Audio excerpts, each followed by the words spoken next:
Age VPN নামক যে ভিপিএনটি রয়েছে, এই ভিপিএনটিকে আপনারা কিভাবে ব্যবহার করবেন সেই প্রসেসটি আজকের এই ভিডিওটিতে আমি আপনাদেরকে দেখাবো।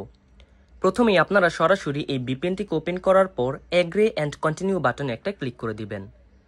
তারপর একটু লোডিং নেবে এবং ভিপিএনটি ওপেন হবে। ভিপিএনটি ওপেন হওয়ার পর এরকম কোনো অ্যাড আপনাদের সামনে আসলে জাস্ট অ্যাডটিকে আপনি স্কিপ করে দিবেন। তারপর এখানে আপনাদেরকে ল্যাঙ্গুয়েজটাকে সিলেক্ট করতে হবে। সো আমি এখান থেকে ইংলিশ ল্যাঙ্গুয়েজটাকে সিলেক্ট করে নিলাম। তারপর এখন আপনারা এইখানে একটা অপশন পাবেন, এখানে ক্লিক করে আপনি আপনার পছন্দের যে কোনো একটা কান্ট্রিকে সিলেক্ট করবেন। সো আমি এখান থেকে ফ্রান্সের একটা কান্ট্রিকে সিলেক্ট করে নিলাম। তারপর ওকে অপশনে একটা ক্লিক করবেন। তারপর দেখেন এখানে যদি অ্যালাও চায় সেই ক্ষেত্রে আপনারা অ্যালাও করবেন এবং আমরা দেখতে পাচ্ছি ভিপিএনটি কানেক্টিং হচ্ছে এবং আমাদের সামনে একটা অ্যাড এসেছিল, সেই অ্যাডটিকে আমরা স্কিপ করে দিলাম। ভিপিএনটি কিন্তু বর্তমানে কানেক্টেড হয়ে গিয়েছে। 45 মিনিট এখন এই ভিপিএনটিকে ব্যবহার করা যাবে।